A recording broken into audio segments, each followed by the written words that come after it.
Muy bien, muy buenas noches, queridos hermanos, ¿cómo están? Empezó a hacer calor, ¿verdad? Ahora empezó la lucha, si prendemos el aire, no lo prendemos, que se ponen aquí. Gracias, Dani, por el hermoso tiempo de alabanza que tuvimos. La verdad que cada coro que hemos cantado, inclusive aquel que hemos cantado por vez primera, son hermosos coros que surgen de experiencias personales, sin duda, aquellos que nos escribieron y que quedaron plasmados para que nosotros reconozcamos tantas cosas de la persona de nuestro Dios a nuestro favor. En esta oportunidad quisiera que vayamos a uno de los libros de los profetas menos leídos. ¿Sí?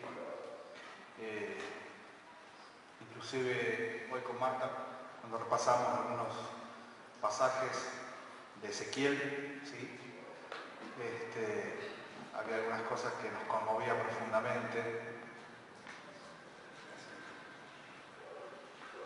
por la experiencia de este hombre, que en principio no era profeta, sino que era sacerdote, y siendo muy jovencito fue llamado a la tarea de convertirse en boca de Dios para los exiliados de su tiempo. Vamos a leer en Ezequiel capítulo 3, un pasaje muy conocido. Es cierto que lo utilizamos muchas veces para exhortarnos a la necesidad de hablar y no callar, y especialmente teniendo en cuenta nuestra fragilidad humana ante la muerte y la necesidad de que haya alguien que hable y que llame la atención. A esto se le conoce como el mensaje de la atalaya, ¿sí? El lugar donde Dios quiso poner a Ezequiel.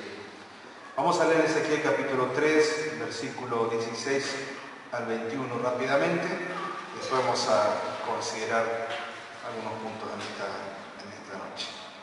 Dice así, Ezequiel capítulo 3, verso 16. Y aconteció que al cabo de los 7 días, es interesante ver el Ezequiel capítulo 2, los últimos versículos, ¿no? Porque antes de este llamado, Ezequiel estuvo durante 7 días acompañando a los exiliados, apesadumbrados, porque todavía necesitaban esperar algunas noticias que tenían que venir de Jerusalén. Dice, y aconteció que al cabo de los 7 días vino a mí palabra de Jehová diciendo, hijo de hombre, yo te he puesto por atalaya a la casa de Israel, oirás pues tú la palabra de mi boca y los amonestarás de mi parte. Cuando yo dijere al impío, dice Dios, de cierto morirás, y tú no le amonestares ni le hablares, para que el impío sea percibido de su mal camino a fin de que viva, dice Dios, el impío morirá por su maldad, pero su sangre demandaré de tu mano, responsabilidad compartida. Pero si tú amonestares al impío y él no se convirtiere de su maldad, de su mal camino, él morirá por su maldad, pero tú habrás librado tu alma. Si el justo se apartare de su justicia e hiciere maldad, y pusiere yo tropiezo delante de él morirá, porque tú no le amonestaste. En su pecado morirá, y sus justicias que había hecho no vendrán en memoria, pero su sangre demandaré de tu mano. Nuevamente, responsabilidad compartida. Pero si al justo amonestares para que no peque y no pecare, de cierto vivirá, porque fue amonestado y tú habrás librado tu alma. Un pasaje fuerte, impactante, porque en definitiva es cierto, una cosa es que Dios te llame a un ministerio y otra cosa que ya te marque cuál va a ser el marco, por así decir, de su predicación, de su profecía. En el año 606 a.C., el reinado babilonio comenzó la primera de varias deportaciones de judíos, es decir, sacarlos de su lugar de origen y llevarlos, transportarlos a otro lugar. En esas primeras deportaciones, el profeta Daniel estaba en ese grupo. En el segundo grupo, ¿sí? 9 años después, en el 597, estaba el joven Ezequiel, que para ese entonces tenía alrededor de 25 años. Fue llevado a Tel Aviv, cerca del río Quebar, como dice en Ezequiel 3:15, y allí vivió en su casa con su esposa. Y después tiene que vivir una experiencia muy triste con su esposa, un capítulo después, el capítulo 24, que en realidad es un capítulo para compartir en otro momento, hermoso y triste. 5 años después de que Ezequiel llegó a Tel Aviv, Dios lo llamó a ser profeta. ¿Por qué? Bueno, porque 30 años era el inicio de cualquier ministerio que tuviera relación con Dios para todo varón o para los varones en Israel. Es decir que esos 5 años que Ezequiel estuvo deportado, fue un tiempo de mirar al pueblo, fue el tiempo de sentarse a llorar con ellos, la tristeza de ser deportado, de ser sacado de su lugar de origen, el hecho de ser invadidos y ser exiliados. Pero a los 5 años de esta situación, Dios lo llama puntualmente. Y lo llama en virtud de un corazón que había sido lleno o cargado, por así decirlo, de la situación que habían vivido. De hecho, la idea del profeta o de la profecía es una carga que se pone en la persona. Cuando un profeta habla en el Antiguo Testamento, no lo hace simplemente repitiendo como un lorito las palabras que Dios dicta. La idea del profeta es alguien que tiene una carga en su corazón, una carga emocional, una carga de dolor, muchas veces de angustia, y de palabras que exceden muchas veces, no solo a la capacidad, sino muchas veces al deseo de poder expresarla o de querer expresarla. Porque había falsos profetas que profetizaban prosperidad, que profesaban bonanza, buen tiempo, pero Dios tenía que hablar en forma seria y en forma clara al pueblo. Dios lo llamó a ser profeta cuando tenía 30 años. Y este fue el 6º año de la destrucción de Jerusalén, el año 586, de modo que mientras Jeremías estaba ministrando al pueblo en su tierra natal, Ezequiel estaba predicándole a los judíos cautivos en Babilonia. ¿Sí? 3 profetas casi contemporáneos, Daniel, Ezequiel y Jeremías. Como Jeremías, Ezequiel fue un sacerdote llamado a ser profeta. Y yo pensaba en este cambio de rol, qué interesante, ¿no? Alguien que tenía que cumplir una tarea, dice el versículo 3 del capítulo 1, vino palabra de Jehová al sacerdote Ezequiel, hijo de Buzi. Es decir, que él tenía bien claro lo que quería hacer o lo que tenía que hacer, y Dios cambió los planes. Y esto me llevó a pensar tantas veces en que quise hacer, o tuve planes, o ya tenía claro un objetivo y Dios cambió los planes que yo tenía. Y es que Dios en ese sentido con sus hijos es soberano. El problema está cuando la vasija se resiste a la tarea de aquel que lo hace, del alfarero. Y evidentemente Ezequiel no fue rebelde, absolutamente rebelde a este llamado, y era evidente que no podía llevar adelante una tarea sacerdotal fuera de su ciudad, fuera de Jerusalén, y por lo tanto él asume este llamado de parte de Dios y le dice: a partir de ahora vas a ser mi boca, vas a ser mi voz. Estos judíos que están aquí deportados necesitan que les hablen, y vos vas a ser, Ezequiel, mi boca delante de ellos. Ezequiel fue sacerdote llamado a ser profeta. Y Ezequiel, que significa Dios fortalece, y cuando no podía ejercer su ministerio, es llamado por Dios para otra tarea. Es interesante que Ezequiel no aparece en ningún otro lugar de la Biblia. No es mencionado en otro lugar de la Escritura, no aparece, no se menciona. Eso no le quita importancia al mensaje de la palabra de Dios. Pero a este hombre joven, seguramente en la flor de su edad, con los 30 años y con todo el vigor, las fuerzas y la capacidad de llevar adelante una tarea tan grande, se le dio este mandato, se le dio esta tarea. Dios lo llama a ser una atalaya para Él. Como dije, el nombre Ezequiel significa Dios fortalece o fortalecido por Dios.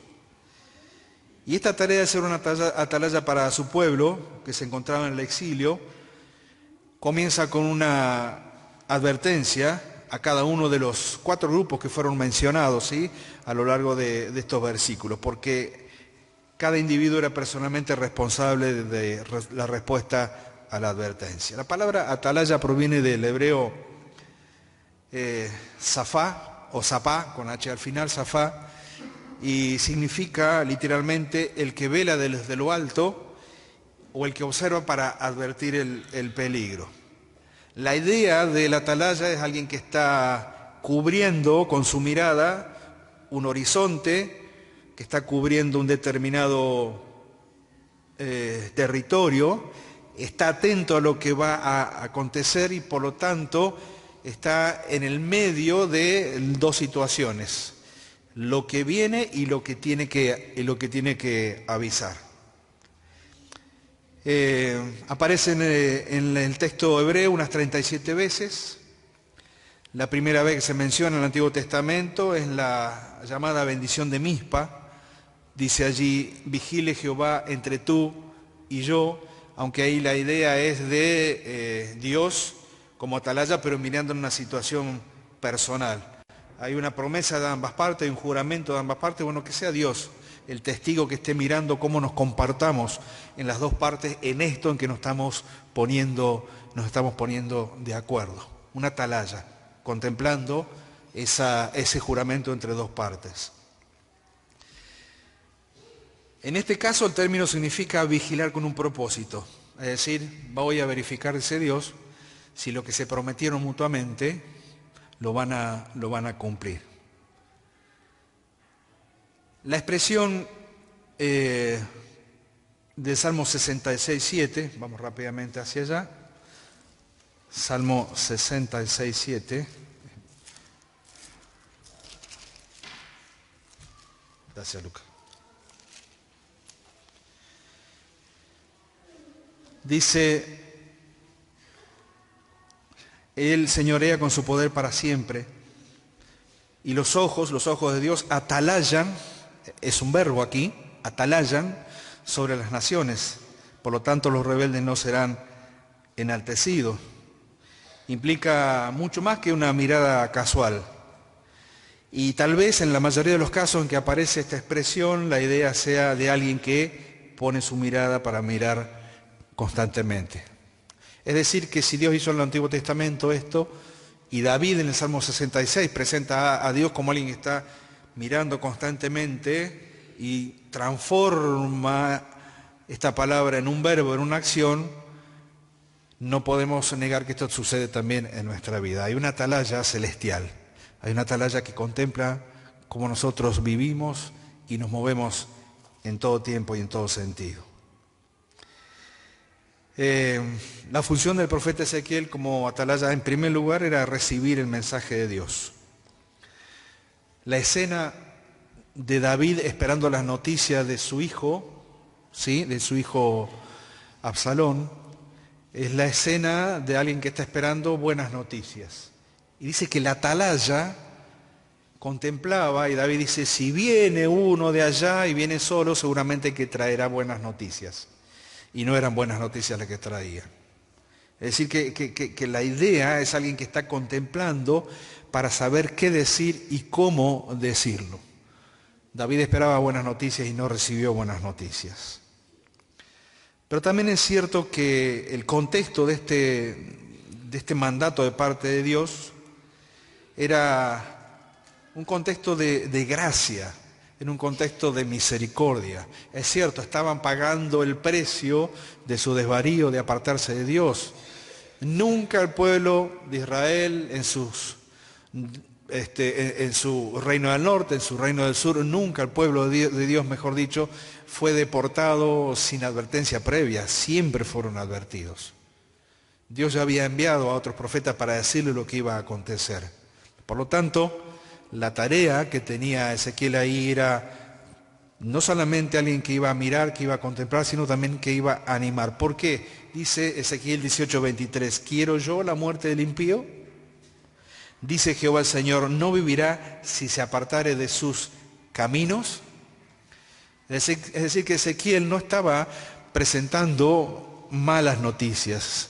Era un hombre que estaba allí delante del pueblo para mostrar lo más profundo del amor de Dios aún a un pueblo que había sido rebelde.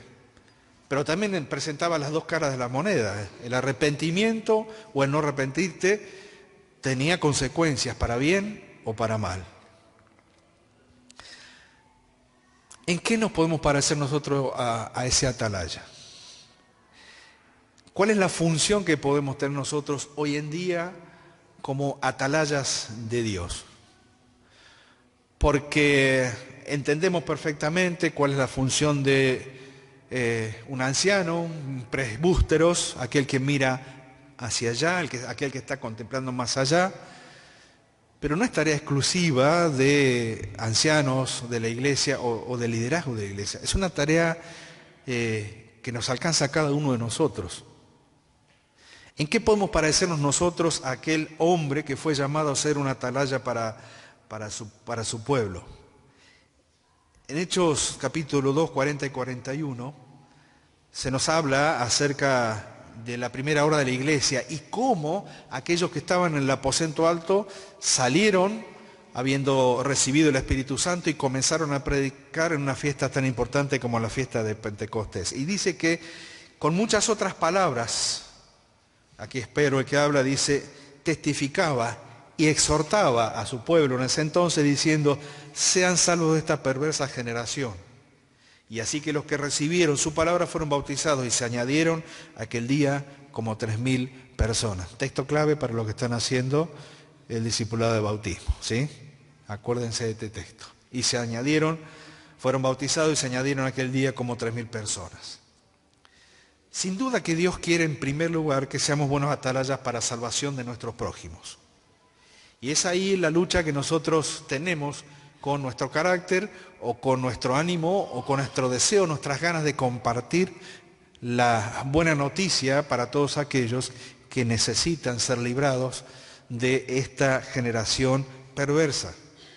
Es decir, que la perversa generación no fue exclusividad de Pedro predicando en Hechos en la primera hora de la iglesia. La perversa generación se fue modernizando, fue ayornándose para parecer que es aceptable, que es linda, que es agradable, que es complaciente, pero no deja de ser una perversa generación. Y siempre la lucha que nosotros tenemos, creo yo, es cuál es el grado de acercamiento que tenemos que tener con aquellas personas que no son creyentes. Hay dos extremos que son malos cuando olvidamos el equilibrio. En primer lugar, encerrarnos en una burbuja que puede ser familiar, que puede ser de la iglesia, que puede ser nuestro pequeño grupo, nuestro pequeño pueblo muy feliz, y olvidarnos que a nuestro alrededor hay personas que están como estábamos nosotros. Vivimos un tiempo en donde tenemos que cuidar a nuestros hijos. De hecho, cuando nuestros hijos eran chicos pensábamos exactamente lo mismo, ¿no? Pero este tiempo es mucho más difícil. Y siempre la recomendación es las amistades en la iglesia. Compañeros, en el ámbito donde Dios te lleva. Pero las amistades que se tienen que desarrollar, por supuesto que son y deberían ser en primer lugar dentro del ámbito de la iglesia local. Porque las amistades que se desarrollen hoy serán los lazos que van a permitir que aquellos que comenzaron o acompañaron desde muy chiquito el desarrollo de una iglesia local, el día de mañana sus relaciones fortalecidas por sus lazos espirituales serán los que habrán de continuar la tarea de los que comenzamos hace 20 años atrás. Es llamativo que dentro de una iglesia local no se desarrollen amistades verdaderas. Es llamativo. No tendría que ver o tendríamos que evaluarnos si yo no puedo identificar a un amigo dentro de la iglesia local. Es triste que solamente dentro de la iglesia local nuestras relaciones sean porque estamos unidos por un mismo espíritu. Tengo el hermano para mí que es un don que Dios me ha dado, es un regalo, así lo recibo y bueno, vamos para adelante. Pero es muy distinto cuando desarrollamos nuestra relación de amistad dentro de la iglesia local. Esa relación de amistad dentro de la iglesia local es lo que va a fortalecer el día de mañana las tareas o los ministerios que habrán de desarrollarse. Muchos de nosotros venimos con experiencias de amigos en el mundo, es cierto, es verdad. Pero estos amigos en el mundo están en la misma situación en la que estaba yo, por ejemplo, cuando no tenía en cuenta a Dios, perdidos. Entonces el fortalecimiento de mi relación con ellos tiene que pasar y pasa precisamente porque yo soy una atalaya, porque vos sos una atalaya. Sos un hombre, una mujer, una señorita, un joven, un adolescente, que tenés el secreto de la vida, por así decirlo, el secreto de la vida eterna, y no te lo podés callar, se lo tenés que compartir a otro.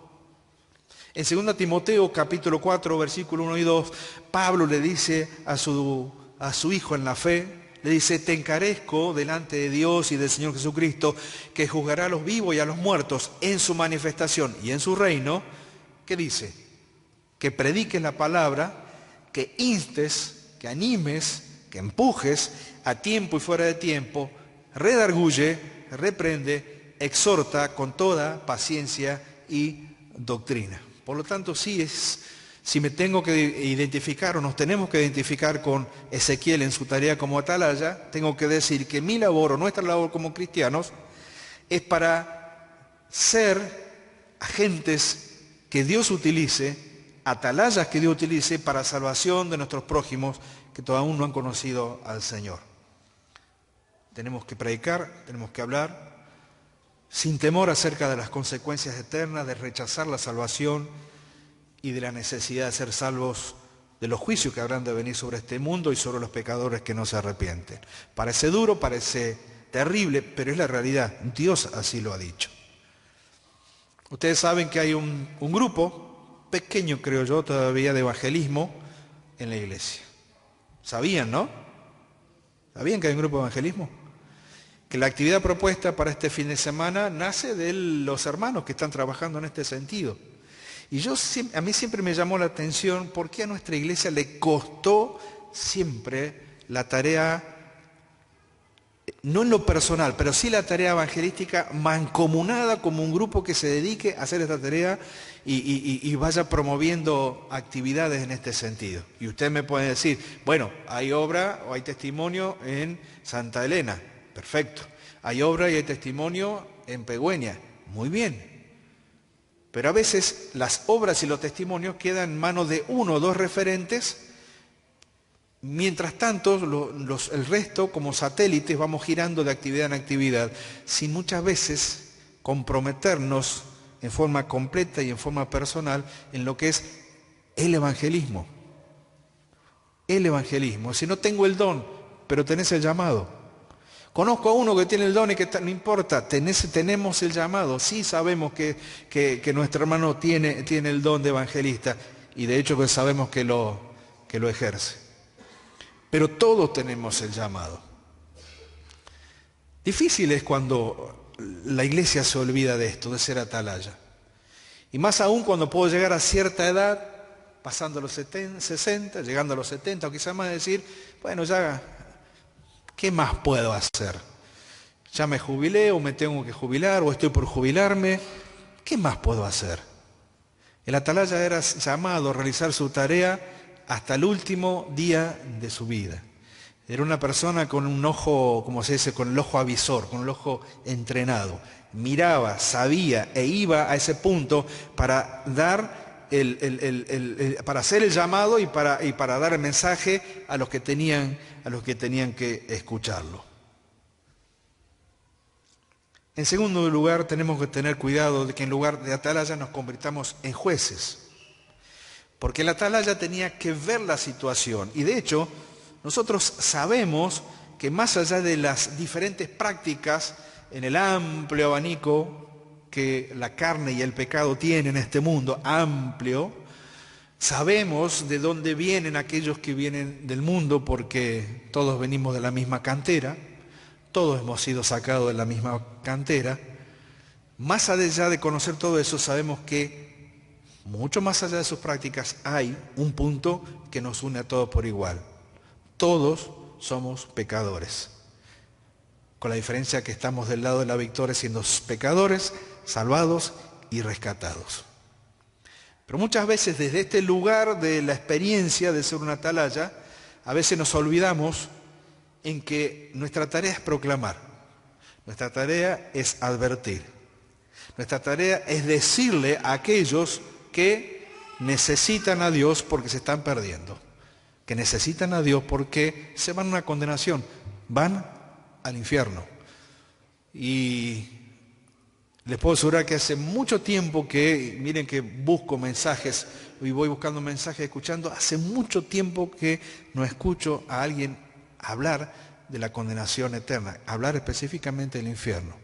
Quizás porque no es popular, quizás porque, bueno, lo contrario es que totalmente antipopular, no es un mensaje que esta sociedad necesita escuchar, no es una expresión que los niños tienen que saber.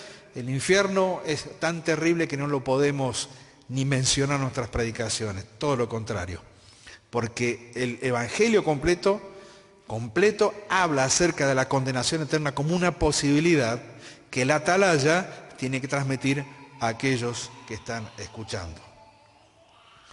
El atalaya tenía la misión de vigilar y advertir del peligro, no de condenar a las personas. Esa era una tarea que le cabía a Dios. Pero también es cierto que puertas adentro del ámbito de la iglesia local, ya no pensando solamente en lo que acontece afuera y sabemos qué es lo que necesita, nosotros también necesitamos ser advertidos. A lo largo de toda la Escritura y especialmente en el Nuevo Testamento se habla acerca de lo que tenemos que ser los unos de los otros y los unos con los otros. Y la amonestación personal es una tarea que tenemos que llevar adelante. De alguna manera, cuando me acerco a algún hermano o a una hermana para decirle, mira, veo esto en tu vida, lo voy a hacer al revés. Cuando un hermano se acerca a mí y me dice, mira Marcelo, estoy viendo esto en tu vida. Y la amonestación viene con el sentido de querer ayudarme a cambiar y resolver algún problema, algún error, alguna equivocación o inclusive algún pecado. Está funcionando como un atalaya dentro, ahora puertas adentro de la fortaleza, si se quiere la comparación. En ese sentido sí que necesitamos exhortarnos mutuamente, de ayudarnos mutuamente. Lo peor que nos puede suceder es pensar que no necesito consejo, pensar que no necesito que nadie me hable, pensar que yo tengo la respuesta para absolutamente todo y no dejo que nadie se acerque para no escuchar lo que muchas veces sé, lo que tengo que escuchar, pero no quiero que nadie me lo diga. El Señor nos invita a ser atalaya de nuestros prójimos, pero no desde la torre del juicio, sino desde la torre también de la misericordia y la compasión. Alguna vez hemos hablado y compartido Gálatas capítulo 6, versículo 1. ¿Se acuerdan? Hermanos, si alguno fuere sorprendido, alguna falta, vosotros que sois espirituales, restauradle con espíritu de mansedumbre, considerando a ti mismo, no sea que tú también seas tentado, sobrellevar los unos las cargas de los otros y cumplir así la ley de Cristo. Es decir que ser atalaya no significa tener ojos para condenar, sino tener ojos para advertir y un corazón para orar y también para restaurar. Pero si bien es cierto que podemos ser atalayas hacia afuera, podemos ser atalayas adentro, pero hay un punto más, y es el punto en donde tenemos que ser buenas atalayas de nuestra propia vida. No sé si les sucede. Creo que debería suceder, que de tanto en tanto detenemos toda la maquinaria de movimiento de nuestra vida.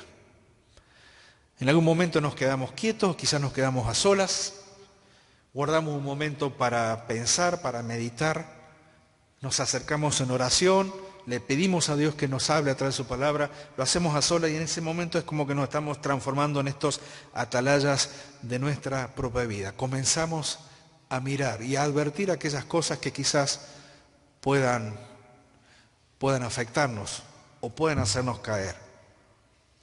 Sin duda que el Señor nos hace un llamado a estar vigilantes para no caer en pecado, es verdad, para mantener una vida fortalecida en Dios, para no dejar entrar en nuestra vida todo aquello que pueda dañar nuestra vida espiritual y nuestra comunión con Dios.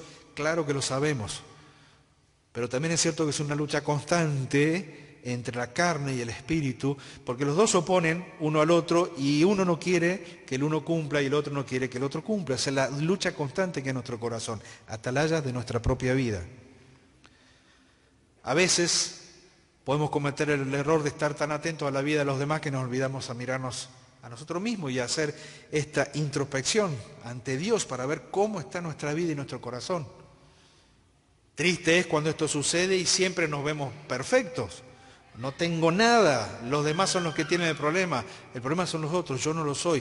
Bueno, primer llamado de atención, cuando no puedo identificar algo en mi vida, porque la verdad que lo hacemos desde el lugar de la imperfección y no de aquello que somos perfectos. Podemos ser buenos atalayas y cuidar nuestra mente. Dice en Efesios capítulo 4, versos 22-23, en cuanto a la pasada manera de vivir, dice, despojaos del viejo hombre que está viciado conforme a los deseos engañosos y sean renovados en el espíritu de vuestra mente. Es decir que puedo ser un buen atalaya si voy dándome cuenta de que mi mente tiene que estar siendo limpiada constantemente de todo aquello que quizás conocí antes, o de todo aquello que estoy permitiendo que venga en mi vida en este momento. Los chismes, las murmuraciones, las críticas son cuestiones que afectan nuestra vida y nuestra relación. En un tiempo en donde todo lo malo entra por los ojos, haríamos bien en transformarnos en aquellos tuertos espirituales a los cuales el cielo va a recibir con más agrado que con los dos ojos y ser condenados. Es decir, que de alguna manera podemos transformarnos en hombres y mujeres sin por lo menos un ojo, porque prefiero sacármelo antes que caer mirando lo que no debo. Puedo ser buena atalaya y cuidar mi mente de toda la basura que está dando vuelta en este tiempo. Pero también puedo ser un buen atalaya y cuidar mi corazón de todo aquello que puede transformarse en un ladrón de mi vida. El resentimiento y el rencor son ladrones que nos roban la armonía en nuestra familia. El resentimiento y el rencor son ladrones que van afectando constantemente la mente, el corazón, pero inmediatamente afectan la relación con los demás. Una cosa que yo pueda tener una diferencia con un hermano, una cosa que yo pueda tener quizás hasta algún enojo, pero el límite del enojo, ¿cuál es? ¿Se acuerdan cuál es el límite de nuestro enojo? El sol. Pum, cayó el sol, tendría que estar terminando mi enojo. El problema es cuando me acostumbro a acariciar el enojo y estoy abrazado al enojo y no soy capaz de contemplar al hermano con el cual estoy enojado como alguien que necesita la misma gracia, la misma misericordia que yo recibí tantas veces en mi vida. Quedarme encerrado en el enojo es descuidar mi corazón, es descuidar mi relación con mis hermanos. El resentimiento y el rencor son ladrones que nos roban la armonía de nuestra familia espiritual. Las preocupaciones excesivas y la ansiedad son ladrones que nos roban la paz y que nos roban también la estabilidad emocional de nuestra vida. El Señor les dijo a los discípulos, no se preocupen por lo que han de comer, lo que han de beber, no estén en esta ansiosa inquietud. Pero la verdad es que conocemos que en estos tiempos que vivimos, miramos hacia el futuro, muchas veces miramos lo que tenemos y nos empezamos a hacer números, ¿no? Y empezamos a hacer cuentas. Y muchas veces decimos, no llego. Y una cosa es vivirlo solo, quizás soy un joven que me puedo bastar no yo, pero quizás soy un joven que me puedo bastar solito con lo poco, pero el tema es cuando tengo a mi esposa, cuando tengo a mis hijos y voy ampliando el abanico de posibilidades de personas que son cuidadas por mi trabajo y veo que lo que obtengo no me alcanza. ¿Qué hacemos en ese entonces? Bueno, puedo caer en depresión, puedo caer en inseguridad, puedo tener problemas de confianza, y el Señor nos ha enseñado a lo largo de todos estos años que con poco o con mucho Él siempre ha sido nuestro proveedor. ¿Existe aquí entre nosotros alguien que pueda levantar su mano? Quizás sí, no lo sé, y decir, el Señor me falló este último año, me faltó para, aunque sea lo mínimo o lo básico para nuestra vida, y la verdad es que yo creo que como hijos de Dios, como iglesia, decimos, no, el Señor siempre fue fiel, con lo poco o con lo mucho. Pero tengo que tener cuidado, porque muchas veces estas preocupaciones excesivas de nuestra vida nos quieren robar la paz y la estabilidad. Tengo que ser una atalaya para cuidar mi corazón. Ahora, cada pensamiento y cada acción y cada decisión que tomamos debe reflejar integridad, misericordia y fidelidad de Dios. Por eso, y volvemos a Ezequiel nuevamente, si tomamos nota del pasaje que hemos leído, uno piensa en la tarea inmensa que le tocó realizar a este sacerdote profeta. Y él tenía que hablarle al pueblo y decirle, señores, viene juicio de parte de Dios, arrepiéntanse. Si no lo hacía, se hacía cargo de la sangre de aquel que moría, porque no advirtió. Si lo hacía, libraba su alma. También le podía hablar a los justos y decirles, señores, van a errar, pueden caer, tengan cuidado. No solamente era para los impíos, también era para los justos. Y si ellos tomaban la decisión correcta, su vida era librada. Pero si él no abría la boca, se hacía cargo de la sangre que había de ser derramada. Somos atalayas. Hacia afuera, hacia adentro y más adentro también, hacia cada uno de nosotros. Quisiera que en esta noche, queridos hermanos, nos veamos de esta manera. En el lugar donde estamos, en el lugar donde Dios nos está llamando. Quizás estoy cumpliendo el atalaya hacia afuera. Le estoy contando a otros acerca de Cristo, acerca del Salvador. Quizás me estoy olvidando de hablarle en el adentro de nuestra iglesia local, de aconsejar, de acompañar, de ayudar a los hermanos. Y esto muchas veces sucede porque nos encerramos solamente en mirar nuestra propia situación, nuestros propios problemas, nuestras propias dificultades y nos olvidamos de mirar más allá. Atalayas hacia afuera, atalayas hacia adentro y atalayas hacia nuestro propio corazón. Si alguno de los que está aquí está cumpliendo esta triple tarea, bendecida es tu vida. Quiere decir que has entendido todo aquello que el Señor nos ha dicho que cuidemos. La vida de los que se pierden, la vida de los que nos acompañan y nuestra propia vida. Si te estás olvidando los de afuera y estás mirando solamente aquí adentro y estás mirando solamente tu corazón, te está faltando ese punto importante, de no ver por vos mismo, sino de ver por la necesidad de los demás, de los que se pierden. Por eso, oremos para que el grupo de evangelismo el próximo año sea más grande, se amplíe. Haya más hermanos que quieran ver esta necesidad de predicar el Evangelio, de una forma o de otra, pero oremos para que eso sea posible. Pero si estás cuidando solamente tu corazón y perdiste de vista a la iglesia local y perdiste de vista a los que necesitan ser rescatados de la perdición, entonces estás en un problema. Porque te acostumbraste a mirarte a vos mismo. Y eso tiene una palabra muy dura, es egoísmo. El egoísmo de que pretender vivir solamente en mi situación y cerrar mis ojos a la necesidad de los demás. ¿Cuál es tu estado en este punto? ¿Solamente tu corazón? ¿Solamente la iglesia y tu corazón? o abarca a los de afuera, la iglesia y tu corazón también. Quiere, Señor, que nos ayude a ser los atalayas que Dios pide que seamos. Que hablemos a tiempo y fuera de tiempo. Que busquemos a los que se pierden, que animemos a los que forman parte de nuestra familia espiritual, pero también que miremos nuestro corazón para ser librados de todo aquello que nos pueda afectar. En definitiva, somos llamados simplemente a ser hombres y mujeres atentos a lo que Dios nos está pidiendo. Que el Señor bendiga su palabra.